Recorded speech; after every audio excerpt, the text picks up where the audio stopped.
যে যত দ্রুত আপনি ক্যাচ করতে পারবেন যে কোনটা কোন অক্ষর এবং কোনটার উচ্চারণ কোথা থেকে করতে হবে, এবং যখন অক্ষরগুলো একটার সাথে একটা লেগে যাবে তখন কিভাবে পড়তে হয়, এই জিনিসগুলো যে ভালো পড়ে সে কোরআন সুন্দর করে পড়তে পারবে ইনশাআল্লাহ তাআলা। আর বিশুদ্ধ কোরআন তেলাওয়াত করার জন্য এই অক্ষর চেনাটাই হচ্ছে কিন্তু প্রায় 60%, আমি বলবো প্রায় 60%ই হচ্ছে অক্ষরটা ভালো করে চেনা। আরও 20% হচ্ছে যে অক্ষরটার উচ্চারণ ঠিক করে করা। এই 60 + 20 80% এখানে হয়ে যায়। আর বাকি যে নিয়মগুলো আছে এগুলো 20%। এইগুলো নিয়ে আগে আপনাকে উদ্বিগ্ন হতে হবে না, আগে অক্ষরটা খুব ভালো করে চিনতে হবে এবং উচ্চারণটাকে সুন্দর করে করার চেষ্টা করতে হবে, ঠিক আছে? তো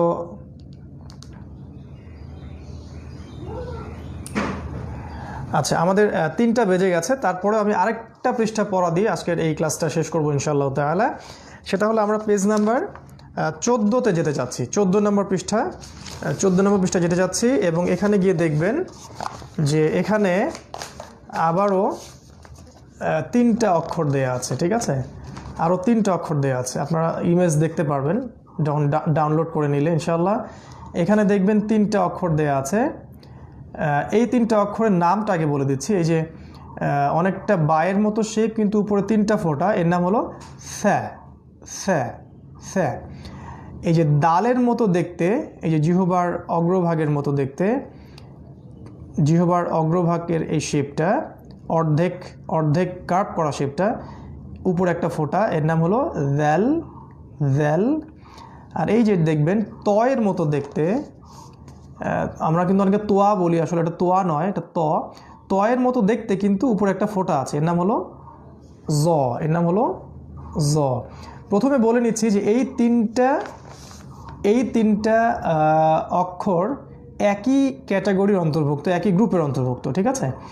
এই 3টা আমার দিকে দেখুন, এই 3টা জিহ্বার এই যে অগ্রভাগ এইটা এবং এই দাঁতের নিচের দাঁতের এই অংশটা, এই পার্ট, এখান থেকে এই 3টা অক্ষর উচ্চারণ করতে হবে। আমার দিকে দেখুন, এই যে ফ্যা, আমি কিন্তু সা বলছি না, আলিফ বা তা সা বলছি না, আমি বলছি ফ্যা। জিহ্বাটা একটু সামনে আসবে, এখান থেকে ফ্যা, ফ্যা, ফ্যা, ফ্যা, এই হলো ফ্যা, উপরে 3টা নোক্তা।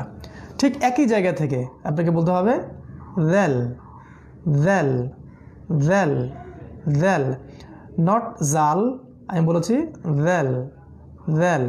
আর নট সা, আমি বলেছি ফ্যা, ফ্যা, ফ্যা। খুবই হালকা, জিহ্বার অগ্রভাগ এবং এই যে দাঁতের গোড়া, ফ্যা, ফ্যা, একই জায়গা থেকে দ্যাল, দ্যাল, দ্যাল। আর ঠিক একই জায়গা থেকেই জ উচ্চারণ করতে হবে, কিন্তু এই ক্ষেত্রে মুখটা একটু গোল করতে হবে, অর্থাৎ জ, জ, জ, জিহ্বাটা এখানেই থাকবে, দাঁতের এখানে জ, জ, জ, জ, মুখটা সামান্য গোল হবে।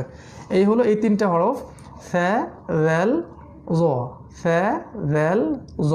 3টা কিন্তু একই জায়গা থেকে উচ্চারণ করতে হবে, একই জায়গা থেকে। এগুলোকে বলে জিহ্বার অগ্রভাগের সাথে এই নিচের দাঁতের সমন্বয়ক লেটার, ফ্যা, দ্যাল, জ, ফ্যা, দ্যাল, জ। এইগুলো ট্রান্সফরমেশন পরের পৃষ্ঠা দেওয়া আছে, 15 পৃষ্ঠায় আপনারা দেখতে পারবেন। এই যে যে জ এর অনেকগুলো শেপ, মূলত 2টা শেপ। এই যে জ জবর হচ্ছে জ, জ জবর জ, জ জবর জ, জ জবর জ, এর 2টা শেপ। কখনো এমনভাবে থাকবে কোরআনে, কখনো নিচে এরকম টান দিয়ে থাকতে পারে, জ জবর জ, জ জবর জ, জ জবর জ, জ জবর জ। আর এই যে ভ্যাল, আমি বললাম ভ্যাল, এরও 2টা শেপ, কখনো নর্মাল এরকম ফ্ল্যাট থাকবে, কখনো এরকম কোনো লেটারের সাথে জয়েন্ট আকারে থাকতে পারে। এটা জাল নয়, ভ্যাল।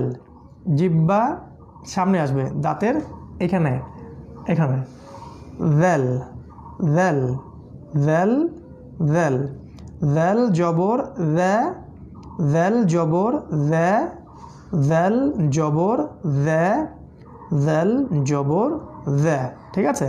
এগুলো খুবই হালকা এবং জিহ্বার অগ্রভাগ এবং নিচের দাঁতের সমন্বয়ে এগুলোকে বের করতে হবে।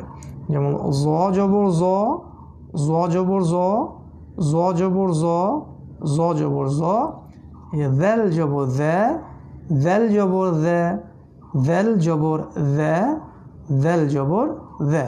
মাশাআল্লাহ। আর একটা যেটা শিখছিলাম সেটা হলো থ্যা। থ্যা, আমি কিন্তু সা বলিনি, আলিফ বা তা সা এমন নয়, থ্যা থ্যা থ্যা। এই যে থ্যা জবর থ্যা, এটাও থ্যা, মানে সামনে অংশটুকু আছে, পিছনের অংশটুকু নেই। উপরে তিনটা নুক্তা দেখে আমাকে চিনতে হবে এটা হলো থ্যা।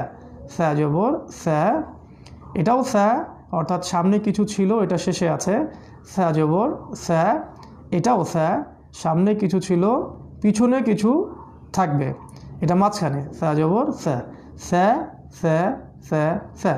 আমরা কিন্তু মোটামুটিভাবে আরও 3টা হরফ শিখলাম। তাহলে মোট হরফের সংখ্যা হলো আমাদের 7টা। কি কি আমরা শিখেছি? বা শিখলাম, মিম শিখেছি, ওয়াও শিখলাম, ফ্যা।